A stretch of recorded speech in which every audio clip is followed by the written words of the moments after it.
మంచిదమ్మా. చిన్న ప్రార్థన చేసుకుందాం. పరిశుద్ధుడు అయిన మా ప్రియ పరలోకపు తండ్రి, జీవాధిపతి, జీవము గలనైన నీ పరిశుద్ధమైన ఘనమైన నామమునకు వందనాలు, స్తుతులు, స్తోత్రాలు తండ్రి. మీ అపారమైన కృపచేత మమ్మల్ని అందరినీ కాచి కాపాడి మమ్మల్ని అందరినీ సజీవ లెక్కలో ఉంచినందుకు వందనాలు ప్రభువా.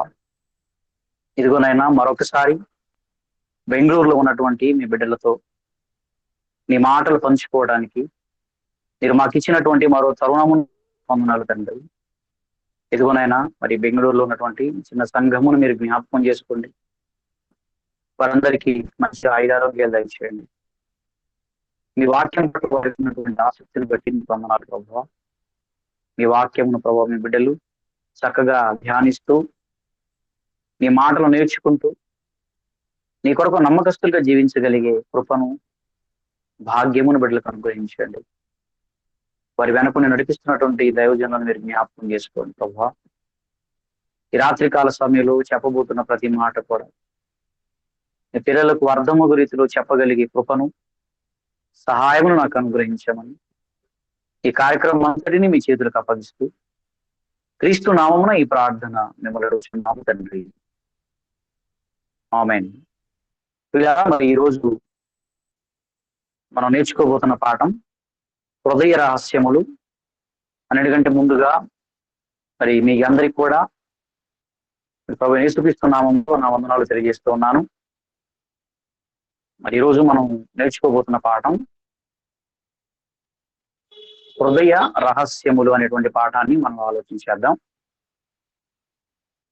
ప్రేమైన దేవుని వారలారా, హృదయము అనేది ప్రతి మనిషికి ఉంటుందని మనకు బాగా తెలుసు. మనిషికి హృదయాన్ని ఇచ్చిన వాడు దేవుడు. కాబట్టి ప్రతి మనిషికి కూడా హృదయం అనేది ఉంటూ ఉంది. ఇంతకీ హృదయం అంటే ఏంటి అంటే దానికి అర్థాలు మనస్సు అంటాం, మనం అంతరంగము అంటాం, మది అని కూడా అనొచ్చు. ఇలా ఎన్నో రకాల అర్థాలతో హృదయాన్ని గురించి మనం నేర్చుకుంటూ ఉంటాం. అయితే పిల్లరా, హృదయం అనేది ఎంతో నిగూఢమైనది, రహస్యమైనది. ఈ ప్రపంచంలో ఏ మనిషి కూడా గ్రహించలేనిది, తెలుసుకోలేనిదే మానవ హృదయం. అందుకే ఈ పాఠానికి మనం పెట్టిన పేరు హృదయ రహస్యములు. నిజంగా హృదయంలో రహస్యాలు ఉంటాయా అని మనం ఆలోచిస్తే నిజంగా హృదయములో ఎన్నో రహస్యాలు ఉంటాయండి. మనం ఎన్నో సందర్భాల్లో మాట్లాడుతూ స్నేహితుల మధ్య రహస్యాలు ఉండవండి అని మనం మాట్లాడుతూ ఉంటాం. కానీ విచిత్రం ఏంటంటే స్నేహితుల మధ్యలో కూడా రహస్యాలు ఉంటాయి. అలాగే భార్యాభర్తల మధ్య దాపరికాలు ఉండవండి అంటారు, కానీ వారి మధ్య ఉంటాయి. ఒక మాట చెప్పాలంటే ఎవరికి చెప్పనటువంటి రహస్యాలు తప్పకుండా మన మనసులో ఉంటాయి. భార్యకి చెప్పని ఉంటవి, అలాగే భర్తకి చెప్పనివి ఉంటాయి, స్నేహితులకు చెప్పని ఉంటాయి, ప్రాణ స్నేహితులు కూడా చెప్పని ఉంటాయి మన హృదయంలో. అందుకే హృదయం అనేది ఒక రహస్యమైనటువంటి ప్రదేశం. దాన్ని ఎవరు కూడా గుర్తించలేరు. అదంత సామాన్యమైంది కూడా కాదు. అందుకే దేవుడు బైబిల్లో ఒక మంచి మాట వ్రాయించాడు. సామెతల గ్రంథం 16వ అధ్యాయము 1వ వచనాన్ని మనం చదివినట్లయితే దేవుడు హృదయాన్ని గురించి ఏమని వ్రాయించాడు ఒకసారి మీరు చూడండి. సామెతలు 16వ అధ్యాయము 1వ వచనము. హృదయాలోచనలు మనుష్యుని వశము అన్నాడండి. చాలండి. హృదయాలోచనలు మనుష్యుని వశము అన్నాడు. అంటే అర్థం ఏంటి? మన ఆలోచనలట అది మన వశంలోనే ఉంటాయట. ఒకవేళ మన హృదయంలో అనుకునే ఆలోచనలను ఎవరైనా బయటకు తీసుకొని వద్దాం అనుకున్నా ఎవరు కూడా తీసుకొని రాలేరు. ఎందుకంటే అవి రహస్యమైన ప్రదేశములు ఉన్నాయి. అవి ఎవరు కూడా బయటికి తీయలేరు. ఎందుకంటే అవి మన వశంలోనే ఉంటాయి. అందుకే దేవుడు అంటున్నాడు ఎక్కడ, హృదయాలోచనలు మనుష్యుని వశము అన్నాడు. నిజంగా ఈ హృదయాన్ని కూర్చున్నటువంటి ఆలోచనలు, హృదయాన్ని కూర్చున్నటువంటి మాటలు దేవుడు బైబిల్లో చాలా చెప్పాడండి. ఒక మాట చెప్పాలంటే సైకాలజీకి కూడా తెలియనటువంటి సంగతులు దేవుడు బైబిల్లో రాయించాడండి. సైకాలజిస్టులు కూడా బైబిల్ని చూసి నేర్చుకోవాలి. ఎందుకంటే బైబిల్ అనేది సకల శాస్త్రాలకు అధిగమించినది. కాబట్టి మనుషుని యొక్క హృదయాలోచనలను పసిగట్టడం అనేది అంత సామాన్యమైనది కాదండి. ఎందుకంటే ఆ యొక్క మనిషిని హృదయంలో ఉన్నటువంటి ఆలోచన బయటికి తీసుకుని రావడానికి మనం చాలా ప్రయత్నాలు చేస్తూ ఉంటాం. కానీ ఆ మనిషి తన నోటి నుండి చెబితే తప్ప దాన్ని మనం బయటికి తీయలేం. అంత సీక్రెట్ ప్లేస్ లో ఉంది రహస్యం. అందుకే దాన్ని హృదయ రహస్యములు అన్న. అయితే పిల్లారా, ఇంకొక మంచి మాట చూద్దాం బైబిల్. దీని గురించి దేవుడు చక్కని మాట రాయించాడు. హృదయాన్ని గురించి దేవుడు ఎలాంటి మాట రాయించాడో చూద్దాం. కొరింథీయులకు రాసిన మొదటి పత్రిక 2వ అధ్యాయం 11వ వచనం. మొదటి కొరింథీ పత్రిక 2వ అధ్యాయం 11వ వచనం. ఒక మనిషిని సంగతులు. మొదటి కొరింథీ పత్రిక 2వ అధ్యాయము 11వ వచనము. ఒక మనుష్యుని సంగతులు అతనిలోనున్న మనుష్యాత్మకే గాని మనుషులలో మరి ఎవరికి తెలియదు. మనుషులలో మరి ఎవ్వరికి తెలియదు. దేవుడు కన్ఫర్మ్ చేసి పడేస్తున్నాడు చూడండి ఇక్కడ. ఏమండి, ఒక మనుష్యుని సంగతులట అతనిలో ఉన్న మనుష్యాత్మకే గాని మనుషులలో మరి ఎవ్వరికి తెలియను అన్నాడు దేవుడు. ఏమండి, మీరు జాగ్రత్తగా ఆలోచించండి. అప్పుడప్పుడు మన భార్యాభర్తల మధ్య ఏదన్నా గొడవలు జరిగినప్పుడు కానీ, లేకపోతే కుటుంబాల్లో సమస్యలు వచ్చినప్పుడు ఈ బంధువులందరూ కూడా వచ్చి భార్యాభర్తల దగ్గర కూర్చుంటారు. ఆ భర్తను అడుగుతుంటారు, ఏం జరిగిందిరా చెప్పరా, ఏం జరిగింది చెప్పు నాయన అంటే అసలు నోరు ఎప్పడం. వాళ్ళు కోపంతో మండిపోతుంటారు. చూడండి, వాడు నోరు ఎప్పడం లేదండి వాడు అంటారు. అంటే ఏం జరిగిందో అది చెప్పాలంటే ఆ మనిషి చెప్పాలి. నోరు విప్పితే తప్ప అది బయటికి రాదండి ఆ రహస్యం అనేది. కొన్ని సందర్భాలలో మరి భయంకరమైనటువంటి ఖైదీలు ఉంటారండి, కరుడు కట్టినటువంటి నేరస్తులు ఉంటారు. లేకపోతే మన దేశంలో వేగుల వారిగా వచ్చిన వాళ్ళు, విదేశాలకు ఏజెంట్లుగా వచ్చిన వాళ్ళు మన దేశాల్లో తిరుగుతూ ఉంటారు. అలాంటి వారు దేశం యొక్క గుట్టును తెలుసుకోవడం కోసం వచ్చి ఎన్నో రహస్యాలు సేకరిస్తూ ఉంటారు. అలా రహస్యాలు సేకరించి ఆ రహస్యాలన్నీ కూడా ఇతర దేశాలకు చేరవేస్తూ ఉంటారు. ఒకవేళ వాడు పోలీసులు చిక్కాడు అనుకోండి, అతను పోలీసులు చిక్కినప్పుడు వాళ్ళు ఎంత కొట్టినా చెప్పరండి చాలా మంది. ఎందుకంటే పోలీసులు కొట్టగలరు, కానీ మనసులో ఉన్నటువంటి విషయాలను రప్పించడం అది వారి వల్ల కాదండి. ఎందుకంటే ఒక మనుషుని సంగతులు అతనిలోనున్న మనుష్యాత్మకే గాని మనుషులలో మరి ఎవరికి తెలియను అన్నాడు. అంటే మన హృదయంలో ఉన్నటువంటి మాట, ఆలోచన అది మనిషి విప్పితే తప్ప ఇక మూడో మనిషికి ఎవరికి కూడా తెలియదండి. దేవునికి తెలుసు, కానీ ఈ మూడో మనిషికి ఎవరికి కూడా తెలియదు. అంటే హృదయం అనేది ఒక రహస్యమైనటువంటి ప్రదేశము. ఇందులో ఎన్నో కోరికలు ఉంటాయి, ఎన్నో మోసాలు ఉంటాయి, ఎన్నో అసూయలు ఉంటాయి, కుట్రలు ఉంటాయి, కుతంత్రాలు ఉంటాయి, దౌర్జన్యాలు ఉంటాయి, మోసాలు ఉంటాయి, అన్యాయాలు ఉంటాయి. ఎన్నో రహస్యంతో కూడినటువంటి విషయాలు మన హృదయంలో చాలా ఉంటాయి.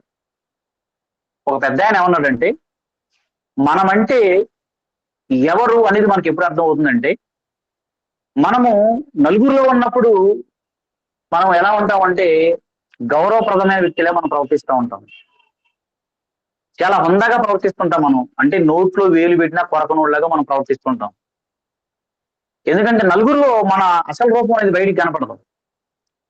కానీ ఒంటరిగా ఉన్నప్పుడు మనం ఎలా ఉంటామో అదే మనమని ఒక కవి చెప్పాడండి. చూసారా? అంటే ఒంటరిగా ఉన్నప్పుడు మన విశ్వాసం బయటపడుతుంది. మనం ఎలా ఉంటామో ఒంటరిగా ఉన్నప్పుడు అదే మనం అదే మన హృదయంలో ఉన్నటువంటి ఆలోచన. బయటికి వెళ్ళినప్పుడు దాన్ని మనం ఏం చేస్తూ ఉంటాం? కట్టేస్తూ ఉంటాం. అందుకే ఇక్కడ ఏమంటున్నాడు దేవుడు, ఒక మనుషుని సంగతులు అతనిలో ఉన్న మనుష్యాత్మకే గాని మనుషుల్లో మరి ఎవరికి తెలియను అంటే ఆ మనిషి నోరు విప్పి చెప్పితే తప్ప ఆ విషయం మరొకరికి తెలియదు. ఆ రహస్యాన్ని మరొక వ్యక్తి తెలుసుకోలేడు అని దేవుడు చెప్తా ఉన్నాడండి. అందుకే మనం పైకి రకంగా ఉంటాం, హృదయంలో మరో రకంగా ఉంటుంటాం మనం కదా. ఒక మాటలో చెప్పాలంటే బైబిల్ ఏమో తెలుసా, ఈ లోకపు నటన అని బైబిల్లో రాయబడింది. మనం అందరం కూడా ఈ భూమి మీద ఎవరో తెలుసా, నటీనటులు మాట, నటిస్తున్నమాట. మనం నటిస్తున్న సంగతి ఎవరు తెలియాలో వాళ్ళు తెలుస్తుందండి. అప్పుడప్పుడు చాలా మంది ఏం చేస్తుంటారంటే పెళ్లి చేసుకునేటప్పుడు ఎలా ఉంటదంటే, చూసేటప్పుడు పెళ్లి చూపులు ఎలా ఉంటాడు పెళ్లి కొడుకు, అసలు వాడు నోట్లో వేలు పెట్టినా కానీ పొరపనులా ఉంటాడు. చాలా జాలిగా, చాలా దయగా ఉంటాడు. కానీ పెళ్లి చేసుకున్న తర్వాత వాడు అసలు విశ్వరూపం చూపిస్తున్నాడు. టార్చర్ పెట్టడం, చిన్నదానికి పెద్దదానికి గొడవ చేయడం, ఇలా ఇబ్బంది పెడుతుంటారు చాలా మంది. మరి ముందు చూసినప్పుడు ఎందుకు అర్థం కాలేదు? మనం పై రూపం చూసాం. అందుకే దీన్ని పెళ్లి చూపులు అనకూడదు, వీటిని పై చూపులు అనాలట. ఒక దైవజనుడు అన్నాడు. ఎందుకంటే మరి వచ్చినప్పుడు ఎలా ఉన్నాడు, చక్కగా టిక్ టాక్ గా టక్ చేసుకుని వచ్చాడు, శుభ్రంగా పౌడర్ రాసుకుని వచ్చాడు, నవ్వు ముఖంతో ఉన్నాడు, అలాగే చాలా దీనంగా ముఖం పెట్టుకున్నాడు. కాబట్టి మనం ఏమనుకున్నాం అంటే మంచివాడు అనుకున్నాం. కానీ అతనిలో ఉన్నటువంటి కుట్రలు, కుతంత్రాలు, దౌర్జన్యాలు, మోసాలు, అన్యాయాలు, అక్రమాలు మనకు తెలియవండి. ఎందుకంటే ఆ మనిషి మనకు చెప్పేంత వరకు అది తెలియదు. ఒక మనుషుని సంగతులు ఆ మనుషునికే తప్ప మనుషులలో మరి ఎవరికి తెలియను అన్నాడండి. అందుకే మనుషులు ఎలా ఉంటారో మనుషుల సైకాలజీ బైబిల్ చెప్పేసింది. మనుషుల ముందు ఎలా నటిస్తారో, మనుషుల ముందు ఎలా మరి కపటోపాయంతో ప్రవర్తిస్తుంటారో దేవుడు కొండ బద్దలు చెప్పేశాడు బైబిల్లో. అందుకని నిజంగా బైబిల్ అనేది ఒక గొప్ప గ్రంథం అండి. ప్రపంచంలో ఉన్నటువంటి పుస్తకాలను తీసుకొచ్చి బైబిల్ ముందు పెట్టినా బైబిల్ ముందు దేనికి కూడా వాల్యూ ఉండదు. బైబిల్ అంత గొప్పది. ప్రపంచంలో ఉన్నటువంటి ధనమనంతా తీసుకొచ్చి ఒక ప్రక్కన పెట్టి బైబిల్ని ఒక ప్రక్కన పెట్టినా బైబిల్ ముందు అవి దిగదొడిపోతాయి. ఎందుకంటే ముల్లోక మహా రహస్యాలను బైబిల్ చెప్పిందండి. మనుషుల మనస్తత్వాలు చెప్పింది, మనకు కనిపించినటువంటి పరలోకంలో ఏం జరుగుతుందో చెప్పింది, పాతాళ లోకంలో ఏం జరుగుతుందో చెప్పింది, ఈ భూమిని విశ్వాన్ని సృష్టించిన వాడెవరో చెప్పింది, ఈ మనిషిని సృష్టించిన వాడెవరో చెప్పింది, అలాగే మనుషుల హృదయాలు ఎలా ఉంటాయో కూడా బైబిల్ చెప్పిందండి. అవునా? అందుకని బైబిల్ అనేది ఒక మహాజ్ఞాన గ్రంథం. చూద్దాం మనుషులు ఎలా ఉంటారో బైబిల్ ఏం చెప్తుంది చూడండి. ఒక మనుషుని సంగతులు ఆ మనుషునికే తప్ప మరొకరి తెలియవన్నాడు దేవుడు. అవునా? రైట్. అయితే మరి మనుషుల ప్రవర్తన ఎలా ఉంటుంది, మనుషులు ఎలా ఉంటారు అని మనం బైబిల్ అడిగితే కీర్తనలు 62వ కీర్తన 4వ వచనంలో మనుషులు ఎలా ఉంటారో దేవుడు వారి సైకాలజీ చెప్పాడు దేవుడు మనకి. కీర్తనలు 62వ అధ్యాయము 4వ వచనాన్ని మనం చదివినట్లయితే, అతని ఔన్నత్యము నుండి కీర్తనలు 62:4 అతని ఔన్నత్యము నుండి అతని పడద్రోయుటకి వారు ఆలోచించుదురు, అబద్ధమాడుట వారికి సంతోషము. అబద్ధాలాడటం వారికి సంతోషపడటం. మనుషులు అబద్ధాలాడటం వారికి సంతోషం అంట. అంటే నిజం మాట్లాడడం అంటే అర్థం ఏంటి చెప్పమంటారా? హృదయంలో ఉన్నది ఉన్నట్టుగా బయటికి చెప్పటం. అవునా? నిజం అంటే ఏంటి చెప్పండి? మనసులో ఉన్నది యథార్థంగా బయటికి చెప్పటాన్ని నిజం అంటారు. అందుకనే నిజం చెప్పరా అంటారు చాలా మంది. ఏం దాచుకోకుండా చెప్పు అంటారు. అందుకే ఏమన్నాడు ఇక్కడ దేవుడు? అబద్ధమాడుట వారికి సంతోషము. అబద్ధమాడుట వారికి సంతోషము. వారు తమ నోటితో శుభవచనములు పలుకుచు. వారు తమ నోటితో శుభవచనములు పలుకుచు అంతరంగములో తిడతారట. ఏమండి? వారు తమ నోటితో శుభవచనములు పలుకుచు అంతరంగములో దూషిస్తారట. ఏమండి? మనుషుల సైకాలజీ బైబిల్ ఎలా చెప్తుందో చూడండి ఒకసారి. అంటే పైకి మాత్రం వందనాలన్నయ్య, వందనాలు తమ్ముడు అని చెప్పుకుంటూ లోపల 100 తిట్టుకుంటారట. ఒక అయ్యగారు చెప్తున్నాడండి, పైకి 100 చెప్తున్నారు, లోపల 100 తిట్టుకుంటారండి అంటున్నాడు పాస్టర్ గారు. ఏమండి, నిజంగా ఇలాంటి వాళ్ళు లేరంటారు చెప్పండి? పైకి మాత్రం నమస్కారం చెప్తారు, లోపల మాత్రం వీడు ఇప్పుడు పోతాడా అని అనుకుంటారట. అంటే మనుషుల యొక్క సైకాలజీ మీరు ఎలా ఉందో చూడండి. అందుకని దేవుడు మనుషులది నటన అని దేవుడు చెప్తా ఉన్నాడు. నిజమేనండి, ఈ భూమి మీద ప్రతి మనుషుడు కూడా నటిస్తా ఉన్నాడు. మనిషి భర్త ముందు భార్య, భార్య ముందు భర్త, పిల్లల ముందు తల్లిదండ్రులు, తల్లిదండ్రుల ముందు పిల్లలు, ప్రజల ముందు రాజకీయ నాయకులు, అలాగే యజమానుల ముందు ఉద్యోగస్తులు. కాదంటారా? ప్రతి మనిషి కూడా నటిస్తూనే ఉన్నాడు. ప్రతి మనిషి యొక్క నిజ స్వరూపం తెలిస్తే ఆశ్చర్యపోతాం మనం. నిజంగా వీడు ఇలాంటి వాడా, వీడు ఇలా ఉంటాడా అని తెలిసినప్పుడు మనం ఆశ్చర్యపోతుంటాం చాలా సందర్భాల్లో. అందుకని చాలా మంది వాళ్ళ యొక్క ఒరిజినల్, వారి యొక్క వ్యక్తిత్వం అనేది కొన్ని సందర్భాల్లో బయటపడుతూ ఉంటది, వాళ్ళ శాస్త్రాల వల్ల, వాళ్ళ యొక్క ప్రవర్తన వల్ల. నిజం ప్రియులారా, అందుకే దేవుడు ఇక్కడ అంటున్నాడు, వారట తమ నోటితో శుభవచనములు పలుకుచు అంతరంగములు మాత్రం దూషిస్తారట. అంటే అంతరంగములు దూషించేటువంటి రహస్యం మనకు తెలుసా? చెప్పండి. పైకి మాత్రం అమ్మనాన్న అంటున్నాడు, పైకి మాత్రం నమస్కారం అండి అంటున్నాడు, నమస్కారం సుబ్బారావు గారు అన్నాడు, కానీ అంతరంగంలో మాత్రం ఏం చేస్తున్నాడంటే దూషిస్తున్నాడట. ఏమండి, ఎవరు చెప్తారండి నిజంగా ఇలాంటి సీక్రెట్లు? అంటే మనుషుల యొక్క సైకాలజీని దేవుడు ఎప్పుడూ పసిగట్టేశాడండి. రైట్. కాబట్టి మనుషులు తమ నోటితో శుభవచనాలు పలుకుచు అంతరంగంలో దూషిస్తారట. ఇర్మియా గ్రంథము 9వ అధ్యాయం 8వ వచనము. అలాగే మరొక మాట చూద్దాం. ఇర్మియా గ్రంథము 9వ అధ్యాయము 8వ వచనంలో ఏమన్నాడు చూడండి ఒకసారి. వారి నాలుక, ఇర్మియా 9వ అధ్యాయం 8వ వచనము, వారి నాలుక ఘాతుక బాణము అన్నాడండి. అబ్బో, నాలుక ఎలాంటిదట? ఘాతుక బాణం. అది కాపట్యం. ఎందుకు ఘాతుక బాణం అన్నాడంటే అది కాపట్యము. కాపట్యము అంటే అర్థం ఏంటి? కపటము. నాలుగట యథార్థంగా మాట్లాడలేదట, కాపట్యము పలుకుచున్నదట. కాపట్యము అంటే కపటము. ఏమండి, యథార్థత వేరు, కపటం వేరు. యథార్థత అంటే అర్థం ఏంటి? హృదయంలో ఏముందో బయటకు అది మాట్లాడటం యథార్థత. కపటం అంటే అర్థం ఏంటి? లోపల పెట్టుకుని బయట పూట మాట్లాడటం కపటం. దాన్ని ఏమంటాడంటే కాపట్యము అన్నాడు దేవుడు. ఏమండి, నిజంగా మనుషుల తత్వం ఎలా ఉందో చూడండి ఒకసారి. ఏమన్నాడు చూడండి ఒకసారి.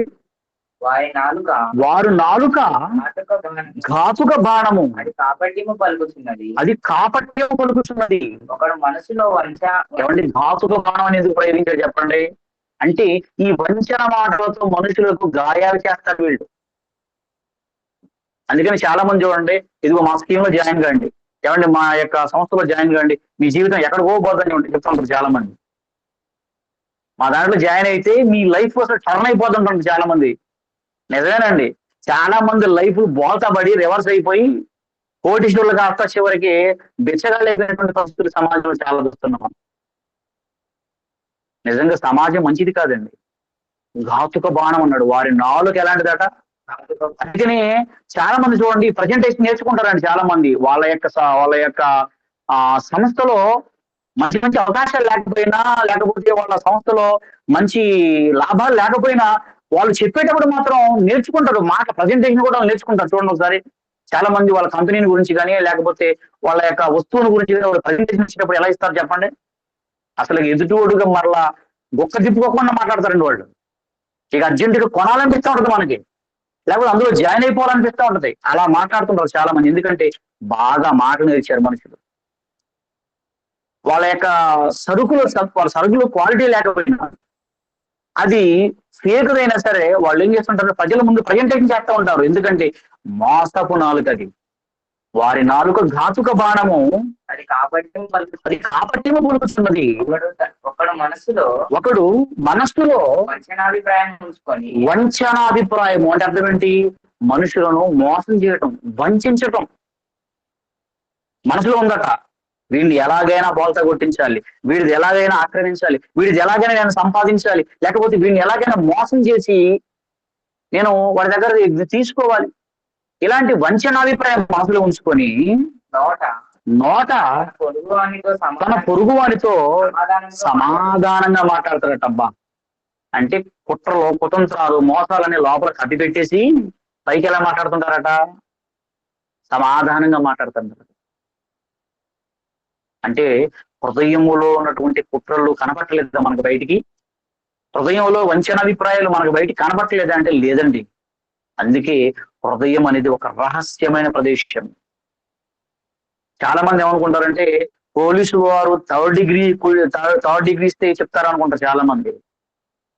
ఏమండి, ఉగ్రవాదులు ఎలా ఉంటారు చెప్పమంటారా? వాళ్ళు దేశంలో ఉన్నటువంటి సమాచారాన్ని మొత్తం కూడా ఇతర దేశాలకు అందిస్తూ, ఒకవేళ వాళ్ళ దగ్గరకు వచ్చి వాళ్ళ కొడతాం అనుకోండి, టార్చర్ పెడతాం అనుకోండి, అవసరమైతే ఇలాంటి వాళ్ళు ఏం చేస్తుంటారంటే సైనిడ్ ఉండదండి, వాళ్ళ సైనిడ్ తినేసి ఎవరు చనిపోతారండి వాళ్ళు.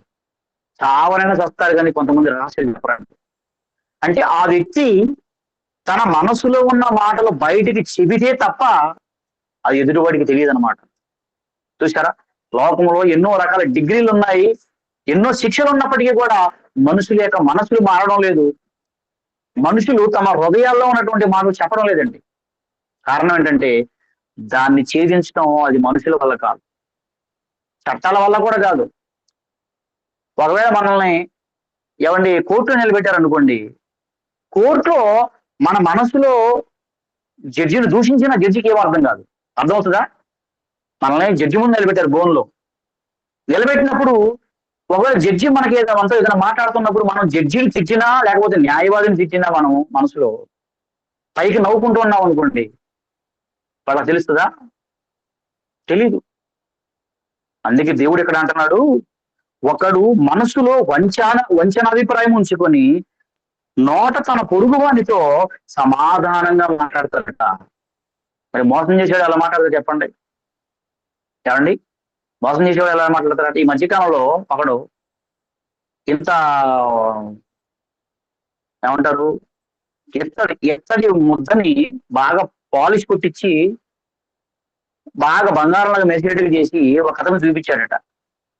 అయ్యా, ఇది మా తాతల నాటి బంగారం, ఇది గవర్నమెంట్కి ఇస్తే గవర్నమెంట్ పట్టుకుంటారని నేను గవర్నమెంట్కి ఇవ్వట్లేదు, కాబట్టి ఇందులో నీకు ఒక ముద్దిస్తాను, కాబట్టి నువ్వేం చేస్తావు అంటే ఇదిగో నువ్వు ఒక ₹1,00,000 తీసుకునిరా, నీకు ఇంత ముద్ద ఇస్తా అని చెప్పాడట. వాడు చూపించేటప్పుడు బంగారం ముద్ద చూపించాడు, నిజంగా ఒరిజినల్ చూపించాడట. కానీ విచిత్రం ఏంటంటే అతను డబ్బులు ఇచ్చిన తర్వాత ఇచ్చేటప్పుడు ఏం ముద్ద ఇచ్చాడు? ఎత్తడి బాగా పాలిష్ కొట్టినటువంటి ముద్ద ఇచ్చాడట. మరి ఇచ్చి ఏమండి, అతన్ని మాట్లాడేటప్పుడు తీపిగా మాట్లాడితేనే కదా అతను బోల్త కొట్టేది. అంటే మనుషులు ఎంత మోసకారులో దీన్ని బట్టి మీకు అర్థం కావాలి పిల్లారా. అందుకే మనసులో వంచనాభిప్రాయం పెట్టుకొని నోట తన పొరుగు వానితో ఎలా మాట్లాడతారట? సమాధానంగా మాట్లాడతారట. బ్రహ్మాండం ఎలా ఉంటదండి, అసలు ఎదురు ఎంత మంచివాడో అనిపిస్తూ ఉంటదట మనకి. సమాజంలో లేదంటారు చెప్పండి? చాలా ప్రమాదం అండి సమాజం. అందుకని మన పెద్దోళ్ళు ఒక మాట అంటారు, ఏమంటారంటే నాలివాడిని నమ్మకూడదు అంటారండి మన పెద్దోళ్ళు. నాలివాడిని అసలుగా నమ్మకూడదు అంటారు చాలా మంది. నిజమేనండి, చాలా మంది సైలెంట్ గా ఉంటారు, సైలెంట్ గా దెబ్బేస్తుంటారు చాలా మంది. అవునా? అవును. మరొక మాట చూద్దాం. కీర్తనలు 5వ అధ్యాయము 9వ వచనం చదివి సహాయం చేయండి. కీర్తనలు 5వ అధ్యాయము 9వ వచనంలో కూడా ఒక చక్కని మాట దేవుడు వ్రాయిస్తా ఉన్నాడు. వారి నోట కీర్తనలు 5వ అధ్యాయము 9వ వచనము, వారి నోట యథార్థత లేదు, వారి అంతరంగము. అబ్బో, వారి నోట యథార్థత లేదట. అంటే పలికే మాటలు నిజమైనవి కావు. అందుకే పెద్దోళ్ళకి మాట అంటారండి, మెరిసేదంతా కూడా బంగారం కాదు, తెల్లనివన్నీ పాలు కావు. పొలాల కొట్టి పురుగుల మందు కూడా ఎలా ఉంటుందో తెలుసు, తెల్లగానే ఉంటుందండి. అవునా? పెనాయిలు కూడా తెల్లగానే ఉంటుంది. కాబట్టి తెల్లగా ఉన్నది కదా అని మనం తెల్లవన్నీ పాలు అనుకుంటే అది మన భ్రమ. మెరుస్తుంది కదా అని దాన్ని బంగారం అనుకుంటే అది మన భ్రమ. అందుకే ప్రియులారా, ఇక్కడ దేవుడు అన్నాడు, వారి నోట యథార్థత లేదు. అంటే మనుషులు చెప్పే మాటలలో వాస్తవత లేదు, వాస్తవిత లేదన్నాడు దేవుడు. వారి నోట యథార్థత లేదు, వారి అంతరంగము నాశనకరమైన గుంట. అంటే వారు చెప్పుచున్న మాటల ద్వారా నేను ఎక్కడ తీసుకెళ్తాడట? వాడు నాశనకరమైన గుంటలో పడేస్తాడట.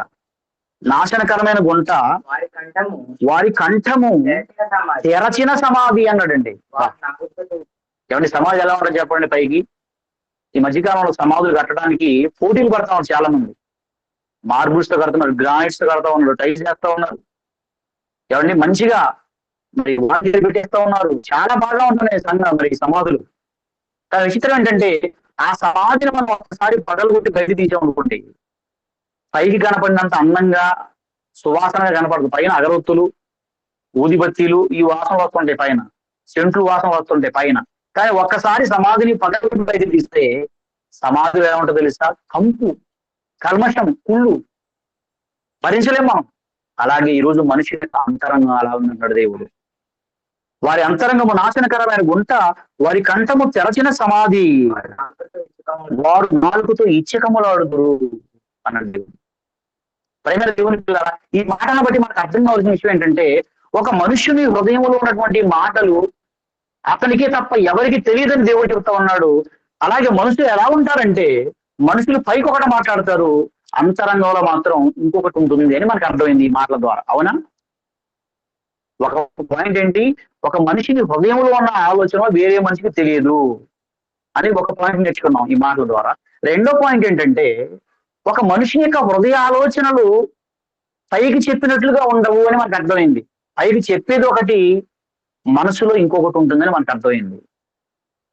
అయితే పిల్లరా, నిజమే, న్యాయమూర్తులు తెలియకపోవచ్చు, మనం మాట్లాడే మాటలు జడ్జిలకు తెలియకపోవచ్చు, లేకపోతే చట్టానికి తెలియకపోవచ్చు, నీ భార్యకు తెలియకపోవచ్చు, నీ భర్తకు తెలియకపోవచ్చు, నీ బంధువులకు తెలియకపోవచ్చు, ఈ ప్రపంచంలో ఎవరికి తెలియకపోవచ్చు. ఒకవేళ మరి ఎవరికి తెలియకపోయినంత మాత్రాన దేవునికి తెలియదా? ఆలోచన పిల్లరా, ఈ రోజు మనం ఏమనుకుంటున్నాం అంటే, నేను అనుకునే మాటలు ఎవరికి తెలియదు కదా, నా బంధువుకు తెలియదు, లేకపోతే నా భార్యకి తెలియదు, లేకపోతే పోలీసులకు తెలియదు, చట్టానికి తెలియదు, నా హృదయమును ఆలోచనలు మనం అనుకుంటున్నాం. ఓకే, మరి ఎవరికి తెలియకపోతే నిన్ను సృష్టించినటువంటి దేవుడు తెలియదా? ఆలోచించిన పిల్లారా, సామెత ఒకటి ఉంటుందండి. ఏంటో తెలుసా? తలదన్నేవాడు ఒకడు ఉంటే తాడు దన్నేవాడు ఒకడు ఉంటాడట. అవునా?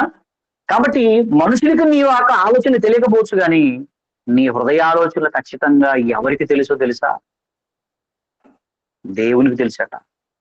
దేవుడు ఎంత అడ్వాన్స్ గా ఉన్నాడో ఒకసారి కొన్ని మాటలు మనం బైబిల్ నుంచి విందాం. ఎందుకంటే మన పాఠం ఏంటి? హృదయ రహస్యాలు. నిజంగా దేవుడు ఎంత అడ్వాన్స్డ్ గా ఉంటాడో మీకు తెలియాలంటే కొన్ని మాటలు మీరు చదవాలి బైబిల్లో నుంచి. రైట్. ఇప్పటి వరకు మనుషులు ఎవరికి తెలియదని మనకు అర్థమైంది. అందుకే మనం అబద్ధాలు ఆడుతుంటాం, మోసాలు చేస్తుంటాం ఎవరికి తెలియదని. కానీ మరి దేవునికి తెలియదా? ఏమండి, అప్పుడప్పుడు మన వాళ్ళు ఏమంటారంటే, తాత ముందు పిల్లలు దగ్గుతుంటారు. తాత దగ్గుతున్నప్పుడు తాతలాగానే దగ్గుతుంటారు కొంతమంది పిల్లలు. అవునా? తాత ఎలా దగ్గుతుంటాడో వీడు కూడా అలాగే దగ్గుతుంటాడు. అప్పుడు తాత ఏమంటాడంటే, ఎరా తాతకే దగ్గులు నేర్పిస్తావరా అంటాడు తాత. ఎందుకు? తాత ఆల్రెడీ రోజు దగ్గుతుంటాడు, వీడు తాత తగ్గినట్టుగా తాతకి దగ్గులు నేర్పిస్తూ ఉంటాడు అనమాట. అట్లనే నిన్ను సృష్టించిన వాడి ముందే నువ్వు నాటకాలు చేస్తే, నిన్ను సృష్టించినటువంటి సృష్టికర్త ముందు నువ్వు వేషాలు వేస్తే, నేను వేషాలు వేస్తే దేవుని తెలియదా? ఆలోచించిన పిల్లారా, మనుషులకి ఎవరికి తెలియకపోవచ్చు, కానీ దేవునికి సమస్తం తెలుసట. చూద్దాం బైబిల్లో నుంచి ఒక మంచి మాట. యెషయా గ్రంథము 29వ అధ్యాయము 15వ వచనం.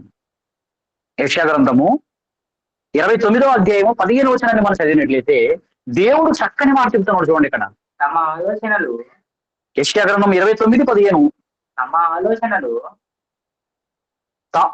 తమ ఆలోచనలు యెహోవాకు కనబడకుండా. యెహోవాకు కనబడకుండా. అబ్బా, ఎవరికట? యెహోవా తమ ఆలోచనలు యెహోవాకు కనబడకుండా లోపల వాటిని మరుగు చేయదు. లోపల వాటిని మరుగు చేయ వారికి శ్రమ. ఎందుకు మరుగు చేసావు కదా, నీకేం శ్రమ? నువ్వు మరుగు చేసినావు కదా, లోపల సంగతిలో మరుగు చేయ వారికి శ్రమ అంటున్నాడు.